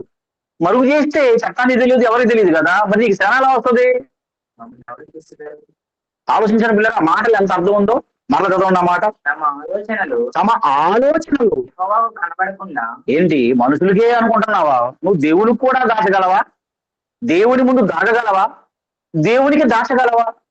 తమ ఆలోచనలు యెహోవాకు కనబడకుండా లోపల లోపల వాటిని మరుగు చేయి చూసు వారి వాటిని మరుగు చేయజూచు వారికి శ్రమ శ్రమ. మమ్మల్ని ఎవరు చూసేదారు? మమ్మల్ని ఎవరు చూస్తారు? మా మా పని ఎవరికి తెలియను? మేము రహస్యంగా చేస్తున్నటువంటి ఈ కార్యాలు, సీక్రెట్ గా చేసే కార్యాలు మేము చీకట్లో చేశాము, అరణ్యాల్లో చేశాము, 4 గదుల మధ్య చేశాము, ఎడారిలో చేశాము, సముద్రంలో చేశాము, ఆకాశంలో చేశాము, ఎవరికి తెలియదు మేము చేసినప్పుడు అనుకుంటే ఎలా? మమ్మల్ని ఎవరు చూసేదరు? మా పని ఎవరికి తెలియను అనుకొని చీకటిలో తమ క్రియలు జరిగించు వారికి శ్రమ. అంటే నువ్వు రహస్యంగా చేసిన, నువ్వు రహస్యంగా ఆలోచించిన నీకు శ్రమ ఉందట. ఎందుకు శ్రమ? ఎవరు చూడకూడదో వాళ్ళే చూస్తా ఉన్నారు, ఎవరికి తెలియకూడదో వాళ్ళకి తెలుస్తున్నాయి నీ ఆలోచనలు అన్ని కూడా. మనం ఏమనుకుంటున్నావు? నా ఆలోచనలు దేవుడు తెలియదు అనుకుంటున్నావు. నేను రహస్యంగా చేశాను కాబట్టి నా క్రియలేదు ఎవరికి తెలియదు అనుకుంటున్నాం మనం. కాబట్టి పిల్లరా, మన ఆలోచనలు ఎవరికి తెలియదని మనం అనుకుంటున్నాం, కానీ మన ఆలోచనలు ఎవరికి తెలుసో దేవుడు చాలా క్లారిటీగా వ్రాయించాడు బైబిల్లో. రైట్, మొత్తానికైతే నువ్వు లోపల దాచాలనుకుంటున్నావు, రహస్యంగా ఏదో చేయాలనుకుంటున్నావు. నువ్వు లోపల దాచిన, రహస్యంగా చేసిన నిన్ను దేవుడు కనిపెడతా ఉన్నాడు. చివరికి నీ హృదయ ఆలోచనలు కూడా దేవుడు కనిపెడతా ఉన్నాడు. బైబిల్ చాలా స్పష్టంగా చెప్పిందండి. చూస్తారా? కీర్తనలు 44వ కీర్తన 21 వచనం. కీర్తనలు 44:21 ఉంటాడంటే, హృదయ రహస్యములు ఎరిగిన దేవుడు. దేవుడు ఎలాంటి వాడట? హృదయ రహస్యములు ఎరిగిన దేవుడు. అందుకే మన పాఠం ఏంటంటే హృదయ రహస్యములు. నీ రహస్యాలు ఎవరికి తెలియకపోవచ్చు, ఈ లోకంలో ఏ మనిషికి తెలియకపోవచ్చు, నరమానవుడు తెలియకపోవచ్చు, కానీ దేవుడు ఇక్కడ అంటున్నాడు హృదయ రహస్యములు ఎరిగిన దేవుడు. హృదయ రహస్యములు ఎరిగిన దేవుడు ఆ సంగతి పరిశోధించక మానునా అన్నాడండి. అంటే దేవుడు ఎలాంటి వాడట? హృదయ రహస్యాలు ఎరిగిన వాడట దేవుడు. నిజమేనా? దేవుడట హృదయ రహస్యాలను ఎరిగిన వాడట. ఏమండి, మీరు ఒకసారి బైబిల్లోకి వెళితే 139 కీర్తన ఒకసారి మీరు చూడండి. అంటే మనం ఆలోచించే దేవుడు తెలుసు అనుకుంటున్నాం, కానీ ఇంకా దేవుడు ఎంత అడ్వాన్స్ గా ఉన్నాడో మీకు చదివిస్తాను నేను. 139 కీర్తన మొదటి నుండి చదివి సహాయం చేయండి. ఎంత దేవుడు ఎంత అడ్వాన్స్ గా ఉంటాడో. నువ్వు ఇప్పుడు వారి కృత్రిమంలో ఆయన పట్టుకుంటాడు బైబిల్ రాయబడింది. నువ్వు ఎంత నాలెడ్జ్ సంపాదించిన 5G అంటున్నావు, 6G అంటున్నావు, 7G అన్నావు, నువ్వు 10Gకి వెళ్ళినా కానీ నిన్ను నన్ను దేవుడు ఖచ్చితంగా పట్టుకుంటాడు. అని చదవండి ఒకసారి ఆ మాట. యెహోవా నీవు నన్ను పరిశోధించి తెలుసుకొని ఉన్నావు. దేవుడు ఎంత పరిశోధిస్తున్నాడట? నువ్వు కూర్చోవడం, నువ్వు లేవడం దేవుడు తెలుసట. ఏమండి, మనం రోజుకి ఎన్నిసార్లు కూర్చున్నాం, ఎన్నిసార్లు లేచావు మనకు తెలుసా? మనం లెక్క పెడతాం ఒకరికి ఎప్పుడన్నా? నేను కూర్చుండటం, నేను లేచడం నీకు తెలియను. నాకు తలంపు పుట్టక మునిపే దేవుడు ఎంత అడ్వాన్స్డ్ గా ఉన్నాడంటే, నాకు తలంపు పుట్టక మునిపే. ఏమండి, హృదయములో ఉన్న వాటిని తెలియపరచుకోవడం కోసమే చట్టాలు ఈ నానా బాధలు పడుతున్నాయి. అవునా? ఒక హంతకుడు వాడు చేసిన తప్పును ఒప్పుకోవడం కోసం, వాడి ఆ తప్పును బయటకు లాగడం కోసమే ప్రభుత్వాలు ఎన్ని కష్టాలు పడతా ఉంటే, దేవుడు ఎలాంటి వాడట? అసలుకి నేను తలంపు పుట్టక మునిపే నాకు నీవు నా మనస్సును గ్రహిస్తున్నావు దేవా అంటున్నాడంట. దేవుడు ఎంత టెక్నాలజీ ఉందో చూడండి ఆయనకి. అంటే ఇంకా నువ్వు తలంచుకో, నువ్వు ఆలోచించలేదు, ఇంకా ఆలోచన నీకు ఇంకా ఆలోచన రాలేదు. నీకు ఇంకా ఆలోచన రాక మునిపే దేవుడు నీ యొక్క మనసును గ్రహిస్తున్నాడు దేవుడు. ఏమండి, అపవాది పరలోకంలో ఉన్నప్పుడు అది అనుకున్నదట, నేను మరి మహోన్నతులతో నేను సమానుడిగా చేసుకుందును, ఉత్తర దిక్కున సభాపర్వతం మీదకి ఎక్కుదును, మేఘమండలం మీద కూర్చుందును, మహోన్నతులతో నన్ను నేను సమానుడిగా చేసుకుందునని నీ హృదయములో అనుకుంటే కదా అన్న దేవుడు.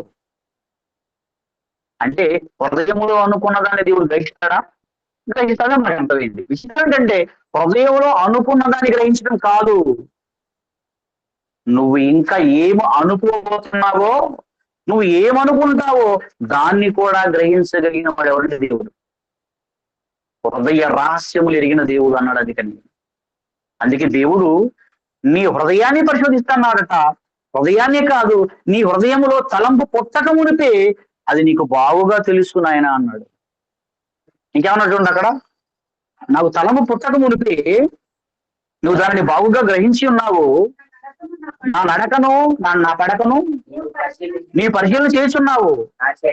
నా చర్యలన్నిటినీ నువ్వు బాగా తెలుసుకుని ఉన్నావు. యెహోవా మాట నా నాలుకకు రాక మునిపే అది నీకు పూర్తిగా తెలుసు నా తండ్రి అన్నాడండి. దేవుడికి ఎలా తెలుసట? మాట మన నాలుకకు రాక మునిపే అది దేవునికి పూర్తిగా తెలుసట. మరి పోలీసులకు ఎప్పుడు తెలుస్తుంది నేరస్తుడు యొక్క ఆ నేరాలు? అతడు నాలుక బయటికి మాట వదిలితే తప్ప, నోరు విప్పితే తప్ప ఈ మనుషులకు తెలుస్తుంది. మనం బయటికి చెబితేనే కదా తెలిసింది ఎదురు వ్యక్తికి. కానీ మాట నా నాలుకకు రాక మునిపే అది నీకు పూర్తిగా తెలిసిన్నది అన్నాడు. ప్రేమైన దేవుని పిల్లారా, దీన్ని బట్టి మనకు అర్థం కావాల్సిన విషయం ఏంటంటే, దేవుడు నీ నడకను, నీ పడకను, నీ మనసును, నీ మాట, నీ నోటికి రాక మునిపే నీ మాటను కూడా దేవుడు ఏం మాట్లాడతావో కూడా గ్రహిస్తున్నాడట ఆయన. ఇంకా ఎలా తెలుసుకుంటాను చెప్పండి దేవుడు అంటున్నాడు. అసలు నువ్వు ఏం ఆలోచిస్తావో కూడా ఆయన పరిశీలిస్తావు. ఎక్కడ చెప్పండి టెక్నాలజీ మాట్లాడిన దాన్ని, మనసులో అనుకున్న దాన్ని గ్రహించడమే కష్టం ఈ రోజుల్లో. అలాంటిది నువ్వు ఏమనుకోబోతున్నావో కూడా దాన్ని ముందుగానే పసిగట్టగలిగేటువంటి టెక్నాలజీ ఏ టెక్నాలజీ గురించి చెప్పండి. ప్రేమైన దేవుని పిల్లారు కాబట్టి దేవుడు అనంత జ్ఞాని అని రాయబడింది. అందుకని బైబిల్లో ఏం రాయబడింది? ఆయనకి అనంత జ్ఞాని అన్నాడు. జ్ఞానానికి మూలమైన, జ్ఞానానికి ఆధారమైన. ఈరోజు మట్టి జ్ఞానం ఉన్న మనిషికి ఎంత జ్ఞానం ఉంటే, ఈ మట్టి బొమ్మను కలిగించిన వాడు, ఈ మట్టి మెదడులో మంచి జ్ఞానాన్ని పెట్టినటువంటి దేవుడు ఎంత జ్ఞానం కలవాడు చెప్పండి ప్రేమ దేవుని పిల్లారు. కాబట్టి మన హృదయ ఆలోచనలు గ్రహిస్తా ఉన్నాడు దేవుడు. అసలు నీ హృదయంలో తనకు పుట్టక ఉండితే దానిని కూడా దేవుడు ఏం చేస్తా ఉన్నాడట? గ్రహిస్తా ఉన్నాడట. అందుకే బైబిల్లో దేవుడు ఒక చక్కని మాట రాయిస్తే ఉన్నటువంటి ఒకసారి సామెతలు 15వ అధ్యాయం 3వ వచనంలోకి వెళ్ళిపోతే ఒక మంచి మాట దేవుడు సామెతలు 15వ అధ్యాయం 3వ వచనానికి సహాయం చేయండి. చదవండి. యెహోవా కన్నులు ప్రతి స్థలం మీద నుండును, ప్రతి స్థలం మీద ఉన్నాయట. చెడ్డవారి ఏమండి? యెహోవా కన్నులు. సామెతలు 15వ అధ్యాయం 3వ వచనంలో ఏమన్నాడు దేవుడు? ఇక్కడ యెహోవా కన్నులు ప్రతి స్థలం మీద ప్రతి స్థలము అన్నాడు. ఇక్కడ ప్రతి స్థలం అనగానే భూమి మీద ఉన్న స్థలాలు, పరలోకం ఉన్న స్థలాలు, పాతాళం ఉన్న స్థలాలు కాదు. హృదయం అనేది కూడా ఒక రహస్య స్థలం. చెడ్డవారి అవునా? హృదయం అనేది కూడా అది ఒక రహస్య ప్రదేశం, సీక్రెట్ ప్లేస్. అది ఈ ప్రపంచంలో ఎవరు కూడా గుర్తించలేటువంటి ఒక భయంకరమైనటువంటి లోతైన గొయ్యి, నాశనకరమైన గుంట మనిషి హృదయం. కాబట్టి దేవుడు ఎలా ఉన్నాడట? యెహోవా కన్నులు ప్రతి స్థలం మీద ఉండును. చెడ్డవారిని ఆయన ఎవరెవరిని గమనిస్తా ఉన్నాడట? చెడ్డవారిని చెడ్డవారిని, మంచి వారిని. చూస్తున్నాను. అంటే చెడ్డోడు వాడి మనసులో ఏం చెడు ఆలోచిస్తున్నాడు అదే చూస్తా ఉన్నాడు. వాడు ఏ చెడు కార్యాలు చేస్తా ఉన్నాడు అదే చూస్తా ఉన్నాడు. మంచివాడు తన మనసులో ఏమనుకుంటున్నాడు చూస్తా ఉన్నాడు. అలాగే మంచివాడు ఏ మంచి కార్యాలు చేస్తా ఉన్నాడు కూడా ఆయన చూస్తా ఉన్నాడండి. అందుకే ఆయన ప్రతి స్థలం మీద ఆయన కన్నులు ఉన్నాయట. చెడ్డవారి మీదనో మంచి వారి మీదనో వారందరూ కూడా ఆయన చేస్తున్నాడట, చూస్తా ఉన్నాడట. కీర్తనలు 90వ అధ్యాయం 8వ వచనం. కీర్తనలు 90వ అధ్యాయము 8వ వచనంలో అక్కడ కూడా ఒక చక్కని మాట అన్నాడు చూడండి దేవుడు. త్వరగా మా దోషములను కీర్తనలు 90వ అధ్యాయం 8వ వచనము. మా దోషములను నీవు నీ ఎదుట ఉంచుకొని ఉన్నావు. అంటే మన దోషాలన్నీ కూడా ఎవరి దగ్గర ఉన్నాయట? ఏమండి? మన దోషాలు ఎవరి దగ్గర ఉన్నాయట? దేవుడి దగ్గర ఉన్నాయట. మన క్రియల యొక్క ఫలాలు, మన దోషాలన్నీ కూడా దేవుడు ముందర పెట్టుకున్నాడట. ఆయన తన ముంగిట ఉన్నాయట. నీ ఎదుట ఉంచుకుని ఉన్నావు. నీ ముఖ కాంతిలో మా రహస్య పాపములు అన్నాడండి. ఏమండి? విజిబుల్, ఇన్విజిబుల్ అంటారు చూసారా? అంటే కనబడేవివో కొన్ని ఉంటాయి, కనబడి కొన్ని ఉంటాయి. అంటే కనబడే పాపాలంటే మనం తెలుసు. దొంగతనం అంటారు, వ్యభిచారం అంటారు, అనాచారం అంటారు. ఇవన్నీ కూడా మనం అబద్ధాలు అంటాము. మనం ఇవన్నీ కూడా బయటికి కనిపిస్తుంటాయి మనకి. కానీ అంతరంగములు దూషించేవి, అంతరంగములు కుట్రలు పన్నేవి, అంతరంగములో మోసాలు చేసేవి, ఇవన్నీ కూడా అంతరంగంలో ఉంటాయి కదండి. ఇవన్నీ ఎక్కడ ఉంటాయి? ఇవన్నీ అంతరంగంలో ఉంటాయి. కాబట్టి ఇక్కడ దేవుడు ఏమన్నాడు ఇక్కడ, మా దోషములను మా దోషములను నీవు నీ ఎదుట ఉంచుకొని ఉన్నావు, నీ ముఖ కాంతిలో మా రహస్య పాపములు కనబడుచున్నది. అంటే దేవునికి రహస్యమైనది ఏమీ లేదు. ఆయన నేత్రములు ప్రతి స్థలం మీద ఉన్నాయట. అవునా? ఏమండి? అందుకని హెబ్రీ పత్రిక 4:13 కూడా ఒక మాట అంటాడు చూడండి. హెబ్రీ పత్రిక 4:13 ఉంటాడంటే, మనం ఎవరికి లెక్క అప్పచెప్పవలసి ఉన్నదో, మనం ఎవరికి లెక్క ఒప్పజెప్పవలసి ఉన్నదో, ఆ దేవుని కన్నులకు సమస్తమును మరుగులేక తేటగా ఉన్నది. ఎలా ఉందట? తేటగా ఉన్నదట. ఏమండి? చాలా మందికి మసలు వస్తుంటాయి. ఏజ్ దాటిన తర్వాత 50-60 ఏళ్ళు దాటిన తర్వాత శుక్లాలు అంటారు. ఈ శుక్లాలు వచ్చిన వాడికి పాపం ఎదుటి వాళ్ళు కళ్ళ ముందు ఉన్న కనపడరు, పాపం మస్తు మస్తు కనిపిస్తూ ఉంటది. అలాగేమన్నా దేవునికి కంటి ప్రాబ్లం అనుకుంటున్నారా? ఏమండి? ఆలోచించండి. ఆ దేవుని కన్నులకు సమస్తమును మరుగులేక తేటగా ఉన్నదట. తేటగా ఉన్నది. ఏమండి? ఆకాశ మండలం మన హృదయము కూడా ఇప్పుడు దేవునికి ఎలా కనిపిస్తుంది? మరీ తేటగా కనిపిస్తా ఉంది. కనిపిస్తుందా? కనిపిస్తూ ఉందండి. ప్రేమైన దేవుని పిల్లరా, కాబట్టి ఈ మాటలు బట్టి మనకు అర్థం కావాల్సిన విషయం ఏంటంటే, దేవునికి రహస్యమైనది ఏది కూడా లేదు. ఆకాశమునికి ఎక్కిన అక్కడ ఉంటాడట, సముద్రంలోకి వెళ్ళిన అక్కడ ఉంటాడట. ఏమండి? నువ్వు పాతాళములు పండుకున్నా కానీ అక్కడ ఉంటాడట దేవుడు. ఏమండి? నువ్వు ఎక్కడికి వెళ్ళినా అక్కడ ఉంటాడట ఆయన. దేవునికి చీకటి అయినడు ఆయనకు చీకటి కాదు అన్నాడు బైబిల్లో. ఇవి చాలా మాటలు ఉన్నాయండి, చెప్తే టైం అయిపోద్దని చెప్పడం లేదు. కాబట్టి దేవునికి రహస్యమైనది ఏది లేదు. ఏమంటే మీకు ఒక విషయం చెప్తానండి. యోనా సంగతి మనం ఆలోచించినట్లయితే, యోనా ఎక్కడున్నాడంటే సముద్రంలో ఉన్నాడు. సముద్రం ఉండడమే కాకుండా సముద్రంలో చేప ఉంటే ఆ చేప కడుపులో ఎవరున్నారు? యోనా ఉన్నాడు. మరలా లోపల కూడా ఎలా ఉందట? చీకటి చీకటిగా ఉందట, నాసుగా ఉందట. పాపం ఆయనకి ఆ లోపల ప్రార్థన చేస్తున్నాడు యోనా గారు లోపల ఉండి. ఆ చేపలో, ఆ నాసు మధ్యలో చీకటిలో చేపలో ఆయన ఉంటే, చేప సముద్రంలో ఉంటే, ఏమండి? సముద్రం లోపల చేప లోపల యోనా ఉంటే ఎవరు కనపడ్డాడు? యోనా దేవుని కనపడ్డా? కనపడ్డాడు యోనా? కనపడలేదా? అంటే నువ్వు ఎక్కడున్న దేవునికి కనిపిస్తావు, నువ్వు ఎక్కడ ఏం ఆలోచించిన దేవునికి తెలిసిపోద్ది. గుర్తుపెట్టుకోండి. అందుకే దేవుడు ఎవరంటే హృదయ రహస్యాలను ఎరిగినవాడు ఆయన. అందుకే దేవుడు ఏమండి చట్టాలు ఎలా ఉంటాయంటే, మానవ చట్టాలు ఎలా ఉంటాయంటే, మనిషికి 2 విట్నెస్లు కావాలి. ప్రధానమైనవి చట్టాలకి. ఒకటి ఏంటంటే ఐ విట్నెస్, రెండవది ఏంటంటే డాక్యుమెంటరీ ఎవిడెన్స్. అంటే కళ్ళతో చూసిన వాళ్ళు, నేరాన్ని చూసిన వాళ్ళు చెప్తే నమ్ముతారు. రెండవది ఏంటంటే డాక్యుమెంటరీ ఎవిడెన్స్, వ్రాతపూర్వకంగా ఆధారం ఉంటే వాళ్ళు నమ్ముతారు. అంతేనా? మరి ఇప్పుడు వీళ్ళు వ్రాతపూర్వకంగా కొన్ని ఉంటాయి, అలాగే కొంతమంది చూసిన వాళ్ళు చెప్తారు. మరి చూడకుండా కూడా హత్య జరుగుతూ ఉన్నాయి కదా. ఎవరి మనుషులకి ఎవరికి కూడా తెలియకుండా దొంగలు జరుగుతున్నాయి, హత్యలు జరుగుతున్నాయి, వ్యభిచారాలు జరుగుతున్నాయి, మోసాలు జరుగుతున్నాయి. అవునా? జరగలేదా? చట్టాలు తెలియకుండా, ఎవరికి తెలియకుండా కొన్ని జరగడం లేదా? రహస్యంగా జరిగేవి చాలా జరుగుతున్నాయి. అవి కొంతమంది తెలియదు. కానీ విచిత్రం ఏంటంటే, మనకు రహస్యమైన వాటిని కూడా ఎవరు గ్రహిస్తారంటే దేవుడు గ్రహిస్తాడండి. ఎవరు గ్రహిస్తాడు? దేవుడు గ్రహిస్తాడు. అందుకని చట్టాలు ఏం చేస్తుంటారంటే, వారికి ఆధారం ఉంటే వాళ్ళు శిక్ష వేస్తారు. ఆధారం లేకపోతే దొరకపోతే దొరకనంట. దొరికితే దొంగ, దొరకపోతే దొరగా. ఒక మాట చెప్పమంటారా?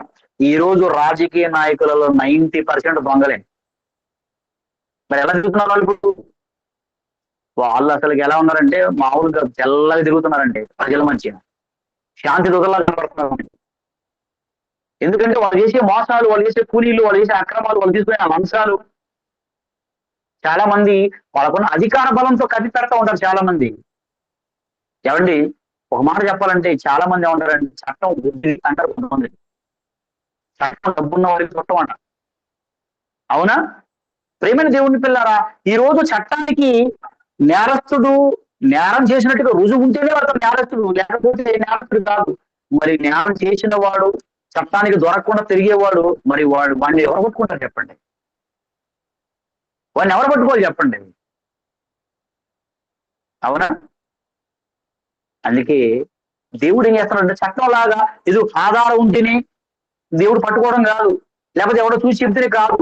దేవుడు ఒక మనిషిని శిక్షించడం కోసం ఏం చేస్తాడో ఆయన యొక్క చట్టం ఎలా ఉంటుందో మీరు ఒకసారి బైబిల్లోకి వెళ్ళాలి. ఎందుకంటే నువ్వు రహస్యంగా చేస్తున్నావు కాబట్టి చట్టాన్ని తెలియకపోవచ్చు, నీ బంధువులు తెలియకపోవచ్చు, నీ ఎవరికి తెలియకపోవచ్చు. అందుకే ప్రతి మనిషిని దేవుడు శిక్ష విధించడం కోసం దేన్ని పరిశీలిస్తున్నాడట? ఆధారాలు కాదు. చూడండి ఒకసారి ఇర్మియా గ్రంథం 17:10, ఇర్మియా గ్రంథం 17:10. ఒకరి ప్రవర్తనను బట్టి ఇర్మియా గ్రంథము 17:10. ఒకని ప్రవర్తనను బట్టి వాని క్రియల ఫలము చొప్పున వాని క్రియల ఫలము చొప్పున ప్రతీకారం చేయటకు ఏమంటే ఒకని ప్రవర్తనను అన్నాడంటే, ప్రవర్తన అంటే ప్రజలకు కనపడే విధంగా ప్రవర్తన ఉంటుంది, ప్రజలకు కనిపించని ప్రవర్తన ఉంటుంది. ఇన్నర్ మైండ్ ఉంటుంది, అవుటర్ మైండ్ ఉంటుంది కదా మనందరికీ. అందుకే అన్నాడు దేవుడు ఒకని ప్రవర్తనను బట్టి వాని క్రియల ప్రతిఫలము చొప్పున వాని క్రియల ఫలము చొప్పున ప్రతీకారము చేయుటకు యెహోవాను నేను వాని క్రియల చొప్పున ప్రతీకారం చేయుటకు యెహోవాను నేను. హృదయమును పరిశోధించువాడను. ఏం పరిశోధిస్తాడట ఆయన? ఏమంటే ఎవరైనా ఏ చట్టమైనా సరే హృదయాన్ని పరిశీలించి శిక్ష వేస్తారు చెప్పండి. ఎవరినైనా ఒకసారి భూమిలో నిలబెట్టి అక్కడ ఎలా నీ హృదయాన్ని బట్టి నీకు శిక్ష వేస్తామని అనుకోండి, అవసరమైతే ఖైదీ కూడా నేరస్తులు కూడా తన పక్షం తాను వాదించుకుంటారు. ఎవరన్నారు? సాక్ష్యాలు లేవు, ఆధారాలు లేవు, ఏమీ లేకుండా నన్ను ఎలా అరెస్ట్ చేస్తారు అని వాదించే పరిస్థితి సమాజానికి ఉంటుంది. దాని విషయం ఏంటంటే దేవుడు ఎలాంటి వాడంట? ఒకని ప్రవర్తనను బట్టి వాని క్రియల ఫలము చొప్పున ప్రతీకారము చేయుటకు యెహోవాను నేను పరిశోధించువాడను. హృదయమును పరిశోధించువాడను, అంతరింద్రియములను ఇన్నర్ పార్ట్స్ ను పరిశీలించువాడను అన్నాడు దేవుడు. ప్రేమైన దేవుని పిల్లారా, అంటే దేవుడు ఒక మనిషిని శిక్షించడం కోసం ఏం చేస్తున్నాడట? హృదయాన్ని పరిశీలిస్తాడట. ప్రపంచంలో ఏ చట్టానికైనా హృదయాన్ని పరిశీలించి శిక్ష వేసేటువంటి చట్టాలు ఉన్నాయి ఎక్కడన్నా? కానీ దేవుని చట్టం ఎలాంటిది చూడండి. అంటే ఒకవేళ ఈ లోకపు చట్టాన్ని నువ్వు తప్పించకున్నా దేవుని చట్టాన్ని నువ్వు మొత్తం తప్పించుకోలేని, నేను తప్పించుకోలేని పిల్లలు. అవునా? నువ్వు రహస్యంగా చేసినటువంటి ప్రతి పాపము, నువ్వు రహస్యంగా మాట్లాడినటువంటి మాటలు, లేకపోతే హృదయాలోచనలో తలంచినటువంటి తలంపులు అన్ని కూడా దేవుడి దగ్గర బహిర్గతంగా ఉన్నాయట. అందుకే బైబిల్లో ఒక మాట ఉంటుందండి, కొరింథీయులకు రాసిన మొదటి పత్రిక 4:15 దేవుడు అట అంధకారం అందరి రహస్యాలను దేవుడు బయట తీసుకొస్తాడట ఆయన. చూడండి ఒకసారి మొదటి కొరింథీ పత్రిక 4:15 దేవుడు ఏమంటున్నాడు చూడండి ఒకసారి. మొదటి కొరింథీ 4:5 క్రీస్తునందు మీకు ఉపదేశకులు కొరింథీ 4:5 మొదటి కొరింథీ. కాబట్టి సమయము కాకముందు. రైట్, మొదటి కొరింథీ 4:5. కాబట్టి సమయము రాకమునుపు అనగా ప్రభు వచ్చే వరకు మీరు ఎవ్వరికి తీర్పు తీర్చకండి, ఎందుకంటే మీరు కూడా దొంగలే. దానిగా ఉంటుందండి, దొంగలు అంటే ఊళ్ళు పంచుకున్నారట. అరే నువ్వు ఆ ఊరికి పోరా, ఈ ఊరికి పోతారట. ఇప్పుడు దొంగవాడు ఇంకో ఎదురువాడికి నువ్వు దొంగవాడు అని అంటే ఎలా? నువ్వు దొంగవాడి ఎదురువాడికి అంటే ఎలా? అందుకే సమయం వచ్చేంత వరకు, ప్రభు వచ్చేంత వరకు మీరు ఎవరికి తీర్పు తీర్చకటి. ఆయన అంధకారం మందలి రాజ్యం. ఎందుకు తీర్పు తీర్చొద్దన్నాడంటే నీ బయోడేటా మొత్తం ఆయన బయట పెడతారట. ఒకవేళ నువ్వు ఎదుటివాడికి తీర్పు తీరిస్తే నీ బయోడేటా కూడా ఏం చేస్తాడట ఆయన? బయట పెట్టేస్తాడట. ఏమంటే శాస్త్రులు పరిశీలన ఏం చేశారు? శాస్త్రులు పరిశీలన ఏం చేశారు చెప్పండి? వ్యభిచారం పట్టుకున్నటువంటి స్త్రీని పట్టుకొచ్చి ప్రభు ముందు నిలబెట్టారు. నిజమే, పాపం చేసింది, దొరికింది ఆమె. కానీ ఆమె దొరికిన దొంగ, వీళ్ళు దొరకని దొంగలు. అప్పుడు ఏమన్నాడు ప్రభు? వాళ్ళ హృదయాలను ఎరిగి, నిజమే మీరన్నట్టుగా మోసే ధర్మశాస్త్ర ప్రకారం ఏమో రాళ్ళతో కొట్టి చంపాలి, కానీ రాయి వేసేవాడు ఎలాంటి వాడు అయి ఉండాలి? పాపం చేయని వాడు అయి ఉండాలి. కాబట్టి నీలో పాపం చేయని వాడెవడో, ఆమె పాపం చేసి మీరు అన్నారు కదా, నీలో పాపము చేయని వాడెవడు వాడే ముందు నా మీద రాయేది అన్నాడండి. అప్పుడు వాళ్ళు హృదయం ముందు పొడవబడ్డారట. అంటే ఏమనిపించిన లోపల కోడికి, ఒరే నాయన నువ్వు ఆ చీకట్లో ఏం చేసావురా, ఇదిగో నాయన రాష్ట్రంలో అక్కడక్కడ ఏం చేసావు నువ్వు, అక్కడ ఎన్ని అబద్ధాలు, అదే ఇక్కడ ఎన్ని మోసాలు చేసావు, ఇక్కడ ఎంత వ్యభిచారం చేసావు, ఇవన్నీ కనుక ఒకవేళ పొరపాటు మనం పాపం చేయలేదంటే మొత్తాన్ని కూడా బయటపెడతాడు ఆయన. ఎందుకు వచ్చిన గోళ, ఎందుకు వచ్చిన గొడవ, శుభ్రంగా ఎక్కడో అక్కడ మనం సైలెంట్కి వెళ్ళిపోతే ఏ బాధ ఉంటుంది ఆయన అని వాళ్ళు ఎటు వెళ్ళిపోయారు. అవునా? అందుకే సమయం రాకముందు మీరు ఎవరికి కూడా తీర్పు తీర్చబడింది కానీ మనం కూడా నేరస్తులమే.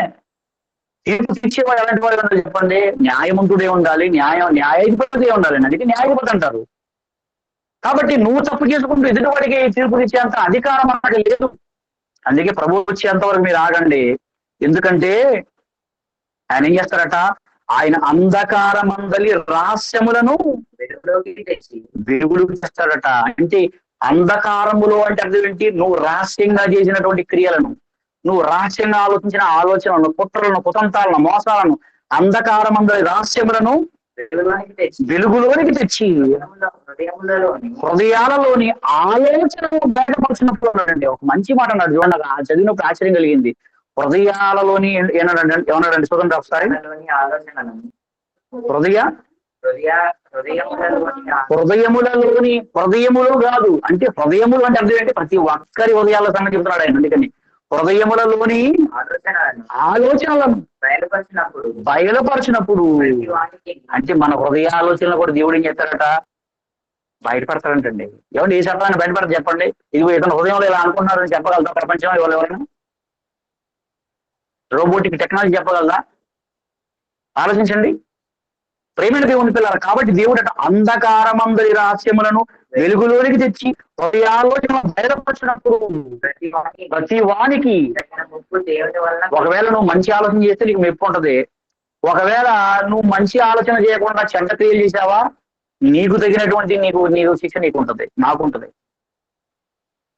ప్రేమైన దేవుని పిల్లలు. కాబట్టి ఇక్కడ మనకు అర్థం కావాల్సిన పాయింట్ ఏంటంటే అంధకారమందలి రహస్యములను అన్నాడు దేవుడు. అవునా? ఎక్కడ రహస్యాలంటవి?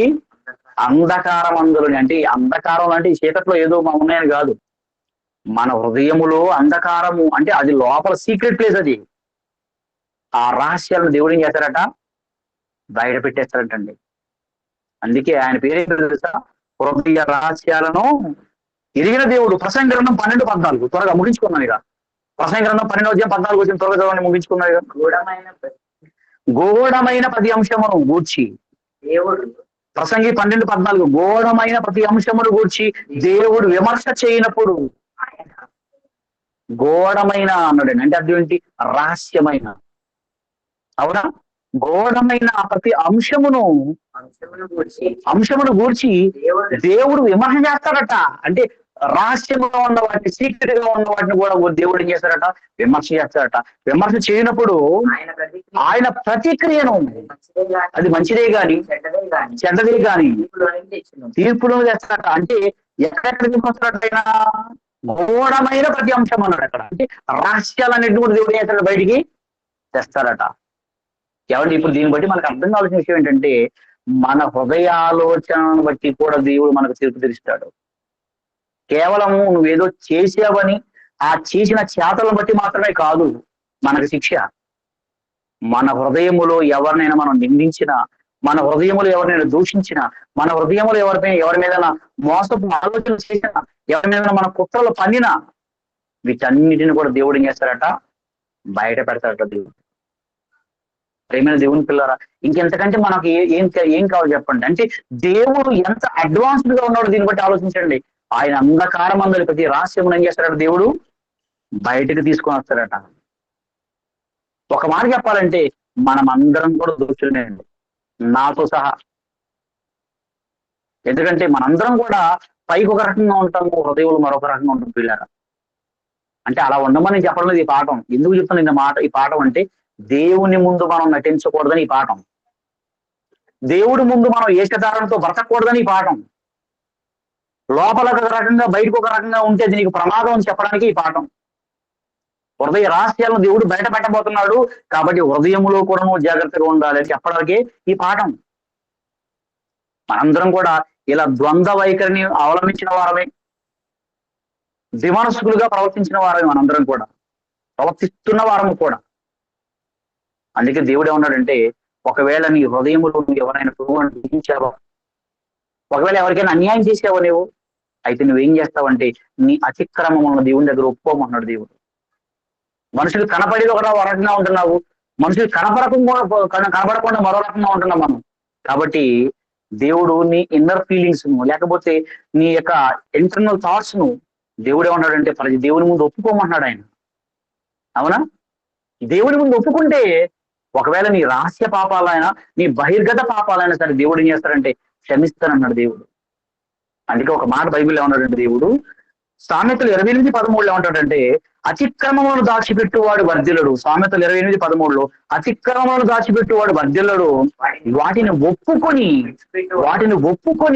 మనం రహస్యంగా తిట్టాము ఎదురు మనిషిని, లేకపోతే ఎదురు మనిషి మీద పగపట్టాము, ఎదురు వాడిని మోసపు ఆలోచన చేసాం వాడి మీద, లేకపోతే డైరెక్ట్ గా మోసం చేసాం. కాబట్టి అతిక్రమములు దాచిపెడితే నువ్వు వర్ధిల్లు అంటున్నాడు. వాటిని ఒప్పుకొని విడిచిపెడితే కనికరం పొందుతామన్నాడు దేవుడు. ఒకవేళ ఈ రహస్య పాపాలను దేవా ఇదిగో నీకు తెలియకుండా నేను రహస్యంగా చేద్దాం అనుకున్నాను తండ్రి, కానీ అది రహస్యం కాదని నాకు అర్థమైంది, నేను తప్పు చేశాను తండ్రి, దయతో నన్ను క్షమించు ప్రభువా అని దేవుని సన్నిధిలో మనం ఒప్పుకుంటే దేవుడు అంటున్నాడు ఇక్కడ వాటిని ఒప్పుకొని విడిచిపెడితే, ఒప్పుకొని ఏం చేయాలట? విడిచిపెట్టాలట.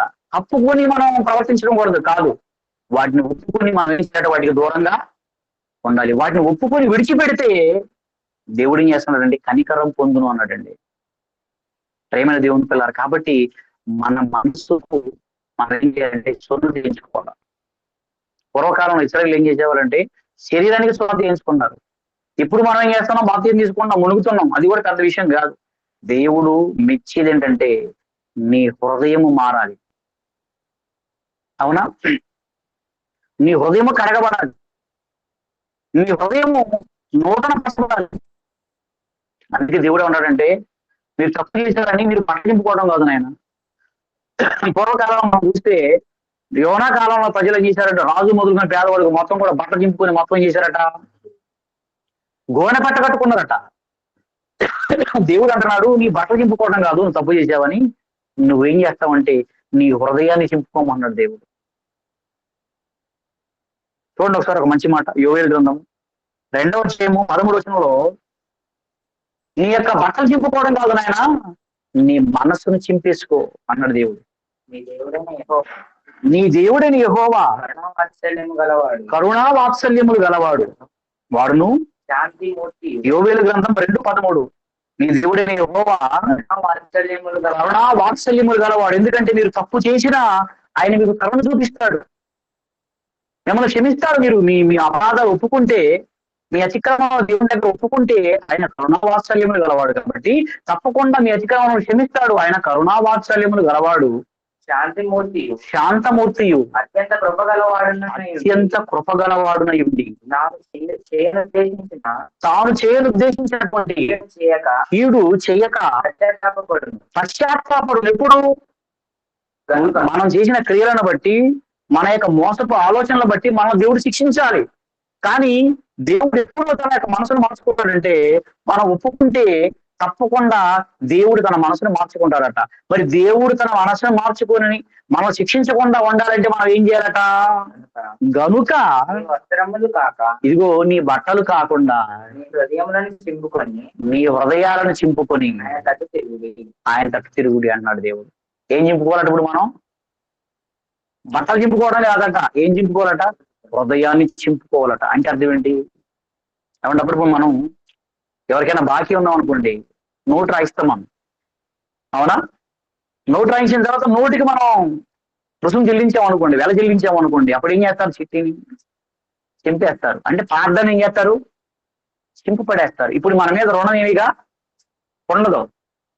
అలాగే నీ పాత హృదయాన్ని ఏం మార్చుకోమన్నాడు. చింపుకోవడం అంటే అర్థం ఏంటి? ఇంటికి పోయిన తర్వాత మొత్తం ఇక్కడ చీల్చుకొని మీరు చింపుకొని లేనిపోండి, అది కాదని దేవుడు చెప్పేది. చింపుకోవడం అంటే అర్థం ఏంటంటే పాత హృదయాన్ని చించిపడే, పాత యొక్క చిటిని, ఆ యొక్క పత్రాన్ని, రుణపత్రాన్ని మనం ఎలాగైతే చింపి పడేస్తున్నామో నీ పాత హృదయాన్ని కూడా దేవుని సన్నిధిలో ఒప్పుకో, మార్చుకో, దాన్ని మార్చుకో. అదే దేవుడు కోరుకున్నది. మీ బట్టలు కాదు, మీ హృదయములను చింపుకొనుడి, ఆయన తట్టు తిరుగుడి అన్నాడు దేవుడు. ప్రేమైన దేవుని పిల్లలు కాబట్టి మన హృదయము మంచిది కాదండి. అందుకే దేవుడు అంటాడు అండి, మనందరికీ బాగా తెలిసిన వాటి మాట, ఇర్మియా గ్రంథం 10వ అధ్యాయము 9వ అధ్యాయం అనుకుంటారు కదండి. హృదయము అన్నింటికంటే మోసకరమైనది, అది ఘోరమైన వ్యాధి గలది అన్నాడండి. హృదయం ఎలాంటిదట? హృదయము అన్నింటికంటే మోసకరమైనది, అది ఘోరమైన వ్యాధి కలది. దానిని గ్రహింపగలవాడెవడు? మనుషులు ఎవరు గ్రహించలేరు, కానీ ఎవరు గ్రహిస్తారంటే దేవుడు గ్రహిస్తాడండి. కాబట్టి పిల్లారా, మనము భౌతికంగా మనుషుల ముందు తప్పించుకోవచ్చు, కానీ ఆంతరంగికంగా మాత్రం దేవుడి ముందు మనం తప్పించుకోలేము. కాబట్టి దేవుడు అంటున్నాడు, మీ బట్టలు కాదు నాయన, మీ హృదయం చింపుకోండి అంటున్నాడు. ఆయన వైపు తిరగమంటున్నాడు దేవుడు. లేకపోతే నీ హృదయ ఆలోచనలు బయలు పెట్టి దేవుడు ఏం చేస్తాడంటే నలుగురు ముందు మనం బయటపెడతాడట మన రహస్యాలండి. దేవుడు అంధకారం అందరి రహస్యాలు దేవుడు ఏం చేస్తారట, బయట పెట్టేస్తారట. అవునా? చివరి ముగించుకుందాం. అపోస్తుల కార్యములు 3వ అధ్యాయం 20 చదువుకుని ముగించుకుందాం. అపోస్తుల కార్యములు 3వ అధ్యాయం 20 వచనం. నీ కొరకు నియమించిన క్రీస్తు యేసును ఆయన పంపునట్లును మీ పాపములు తుడిచివేయబడు నిమిత్తము మారు మనస్సు నుండి తిరుగుడు. ఏం పొందాలట మనము? మారు మనస్సు. అంతకుముందు మనసు బాగుందా? హృదయములో భయంకరమైనటువంటి పాపాలు ఉన్నాయి. ఏమండి మరి సహోదరులు, నేను పాఠానికి చెప్పడానికి ముందుగా రవి హృదయం అనేటువంటి బొమ్మ అక్కడ వేసారు, చూసారా? చాలా మంచిగా వేశారండి, చాలా నాకు నచ్చింది అది. ఏమండి, నేను నా చిన్నతనంలో ప్రేమధార వేద పాఠశాల అనేటువంటి కార్యక్రమాన్ని చూసేవాడిని. అప్పుడు చిన్నప్పటి నుంచి వాక్యంలో నేను ఉండేవాడిని. అప్పుడు ఒక పావు గంటే వాక్యం వచ్చింది వేద పాఠశాల ప్రేమధార అనేటువంటి కార్యక్రమంలో. నేను వాళ్ళకి ఉత్తరం రాశాను. అప్పుడు ఉత్తరం రాస్తే నాకు ఈ రవి హృదయం అనేటువంటి పుస్తకాన్ని పంపించారు. ఆ పుస్తకంలో భలే ఉంటాయండి. ముందు రవి హృదయం ఎలా ఉంటుందంటే కప్పలు, పాములు, తేళ్లు, జరులు అన్నీ ఉంటాయి హృదయంలో. దేవుడు బయట ఉంటాడు. తర్వాత దేవుడు దగ్గరకు వస్తాడు, మెల్లమెల్లగా అన్ని దూరం అయిపోతుంటాయి. లోపల కప్పలు, పాములు, తేళ్లు అన్ని దూరం అయిపోతూ ఉంటాయి. లోపల దేవుడికి రాగానే హృదయం అంతా ఖాళీ అయిపోద్ది. హృదయం అంతా ఖాళీ అయిపోయి దేవుడు ఉంటాడు అందులో. అంటే మనం ఒకప్పుడు హృదయంలో ఈ పాములు, కప్పలు, తేళ్లు, జరులు లాంటివి మన లోపల ఉన్నాయి. అందుకే మనం ఒకప్పుడు మంచిగా లేవండి. మన హృదయంలో ఇలాంటి భయంకరమైన ఉన్నది. అందుకని దేవుడు మనలో లేడు. ఎప్పుడైతే దేవుడు మనలోనికి వస్తాడో ఇవన్నీ కూడా దూరం అయిపోతాయి. కాబట్టి ఇక్కడ దేవుడు అంటున్నాడు, నీ పాపములు తుడిచివేయబడు నిమిత్తము మారు మనసు పొంది తిరుగుడి అన్నాడు. అంటే మన హృదయాలోచనలు ఎక్కడ నుండి ఎలా ఉండాలంటే మారు మనసు పొంది మనం ఎలా ఉండాలంటే యథార్థంగా మాట్లాడాలి. మన హృదయంలో లోపల ఏముంటుంది మాట్లాడాలి. అలాగే మనం ఏం చేస్తామో అదే చెప్పాలి, ఏం చెబుతామో అదే మనం చేయాలి. దీన్ని ఏమంటారంటే యథార్థత అంటారండి, ఫెయిర్నెస్ అంటారు. ఫెయిర్నెస్ దేవుడు పిల్లారా. కాబట్టి నేను చెప్పేది పాఠం ద్వారా ఈ రోజు మనమందరం కూడా మన హృదయాలలో ఎన్నో తప్పులు పెట్టుకుని ఉన్నామంటే ఇది నిజం. కానీ తప్పు చిన్నదైన తప్పే, పెద్దదైన తప్పే, అంతేనా? దేవుడు ఏమండి అబద్ధం ఆడాడు కాబట్టి చిన్న తప్పని నేను ఇప్పుడు అన్న దేవుడు 10 ఆజ్ఞలలో దేవుడు నరాచితో పాటు దేవుడు దేన్ని పెట్టాడు? అబద్ధం ఆడకూడదనే మాటను కూడా పెట్టాడు. అంటే నరాచ్య అబద్ధం రెండు ఒకటే అంటే అవును. సమాజంలో అబద్ధం అంటే అబద్ధానికి కూడా కొన్ని అవకాశాలు ఉన్నాయి. సమాజంలో అబద్ధం ఆడడానికి కూడా కొన్ని అవకాశాలు ఉన్నాయి, కానీ దేవుడి దగ్గర అవకాశం లేదు పిల్లారా. కాబట్టి దేవుడు ఇక్కడ అన్నాడంటే మీ హృదయాలను మార్చుకుని ఆయన వైపు తిరగమంటున్నాడు. కాబట్టి మనం దేవుని ముందు నటించకూడదు అన్నాడు. ఎందుకంటే నీ హృదయాలోచన ఆయన పసిగడతా ఉన్నాడు, నీ అంతరంగాన్ని దేవుడు శోధిస్తా ఉన్నాడు. కాబట్టి నీ మనసును బట్టే దేవుడు రేపు నీకు తీర్పు తెచ్చబోతున్నాడు. కాబట్టి మనం మనసులో ఎలా ఉంటాము బయటకు కూడా అలాగే ఉండాలి. హృదయంలో ఒక మాట, బయటకు ఒక మాట మాట్లాడితే అది మనకు చాలా ప్రమాదం. ఆ హృదయ రహస్యాలను దేవుడు ఎరిగినవాడు. అంధకారం ఉన్న రహస్యాలను దేవుడు రేపు బయటికి తీసుకొని వస్తాడు. కాబట్టి హృదయాన్ని భద్రంగా కాపాడుకొని, అన్నిటికంటే మన హృదయాన్ని భద్రంగా కాపాడుకొని, ఒకవేళ హృదయంలో తప్పుడు ఆలోచన కలిగితే, తప్పుడు మరి మనస్సు మనలో ఉంటే మనం వాడిని సరిదిద్దుకొని దేవుని సన్నిధిలో ఒప్పుకొని మరలా మనసు మార్చుకుని ఆయన వైపు తిరగాలని దేవుడు కోరుకుంటున్నాడు. అట్టి మంచి మనసు దేవుడు మనందరికీ ప్రసాదించాలని నా మాటలు ముగిస్తా ఉన్నాను. ప్రార్థన చేసుకున్నాను.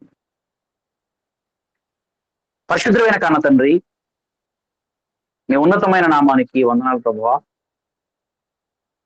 ఈ రాత్రికాల సమయంలో కాస్త ఆలస్యమైనప్పటికీ నీ ప్రేమైన పిల్లలతో ఎన్నో విలువైన మాటలు మాట్లాడడానికి మీరు చూపిన కృపను బట్టి మీకు వందనాలు దేవా. ఇదిగోనైనా మరి బెంగళూరులో ఉన్నటువంటి ఈ సంఘమును బట్టి ప్రార్థన చేస్తున్నాం ప్రభావ. ఈ సంఘములకు మరలా రెండవసారి నాకు వాక్యం చెప్పడానికి మంచి అవకాశం ఇచ్చినందుకు నీకు వందనాలు. నాయన నడిపిస్తున్నటువంటి దైవజనాన్ని జ్ఞాపకం చేసుకోండి, వారిని దీవించి ఆశీర్వదించండి. సంఘమును ఇంకా ఉన్నతంగా నీ జ్ఞానంలో నడిపించగలిగేటువంటి జ్ఞానము దైవజనులకు దయచేయండి. సంఘ పెద్దలను దీవించండి, సంఘ బిడ్డలను దీవించండి, చిన్నలను, పెద్దలను, యవనస్తులను, వృద్ధులను, అలాగే ఈ యొక్క లైవ్ కార్యక్రమంలో పాల్గొన్న ప్రతి ఒక్కరిని కూడా దీవించి ఆశీర్వదించండి.